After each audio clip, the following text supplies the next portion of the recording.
In these examples, it says to sketch the region bound by the function and the x-axis on the given interval.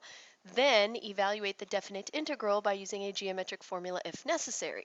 Well, the question is, why are we sketching the region bound by the function and the x-axis?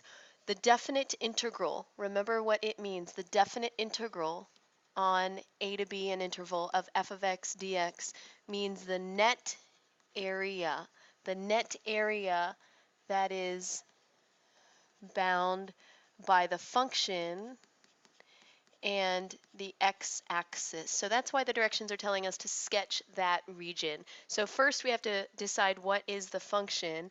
That's the integrand in here. Just in this case, f of x is 4 minus 2x. What is the interval? Those are from the limits of integration. The interval is 1 to 4. So if that's the region that we're sketching, we don't need any negative region. We can put our y-axis pretty close to the left on our little graph patch here, and our x-axis can go middle-ish. That'll work. And we know how to graph this. The y-intercept is positive 4, and the slope is negative 2, so we can get a good amount of points in here and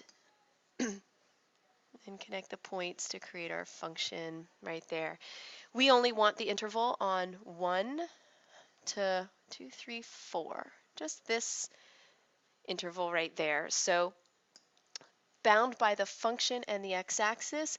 So between the function and the x-axis, but starting at 1, that's going to be this region in here.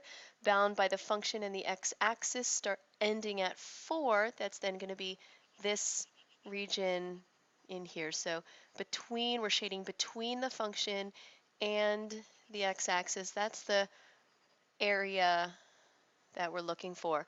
So remember that the definite integral means the net area. That means the area above the x-axis minus the area below the x-axis. So let's start with the area that's above. I'm going to call it a sub 1 for the first area that we're finding. This is a triangle, so our formula for a triangle, 1/2 times base times height. The base is 1 unit long, the height is 2 units long, so 1 times 2, that area is 1. The second region, we'll say that region there under the x-axis, also a triangle. So again, 1/2 base times height, and the base is 2 units long, the height is 4 units long. So that makes 4 units of area. So when we say the definite integral from 1 to 4 of 4 minus 2x with respect to x, that means the net area, or the area that's above the x-axis minus the area that's below the x-axis. So that will be for these values 1 minus 4 or negative 3. Does it make sense that it's negative? Well, definite integral, remember, doesn't mean the area, it means the net area, the area above minus the area below.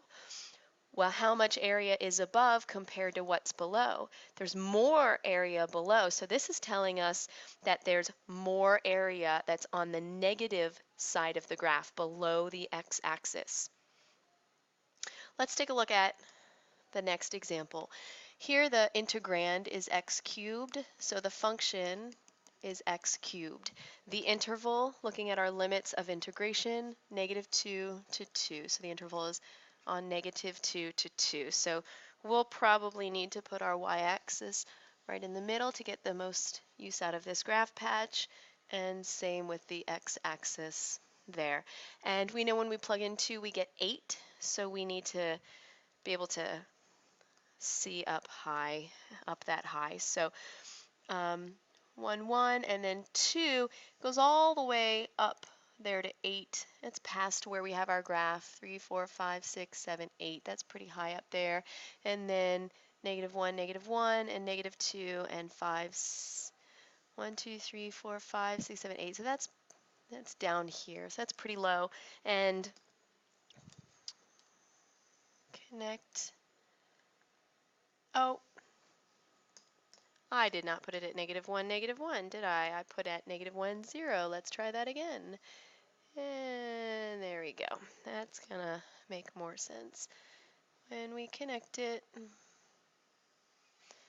and there's our cubic function. So let's sketch that area between -2 and +2. And remember that we're shading between the function and the x-axis. So here's the x-axis and here's the function. We want our shading to touch both of those, and we want to stop where x is 2. So creeping up there a little bit. Same thing here. Here's the x-axis. Here's the function. So we want our shading to touch both the function and the x-axis. So we're shading, and it creeps into there a little bit. So what are these shapes? Kind of triangular, but not really. So we can't use a geometric formula to find that out exactly.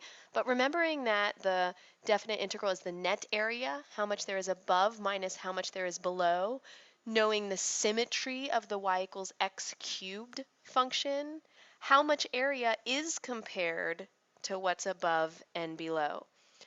Well, when it's an odd function, it's the exact same amount. So if we found this area on top, it would be the same as whatever the area is on the bottom. So they would subtract and make 0.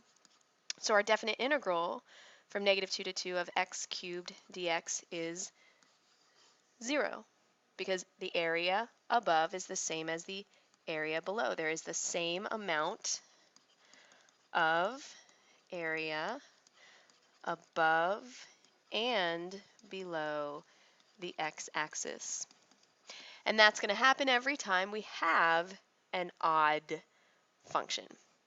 So whenever we have an odd function, if our interval is equidistant from the origin, -2 to 2, -3 to 3, we're getting the same amount above and below, we are going to have a net area of 0.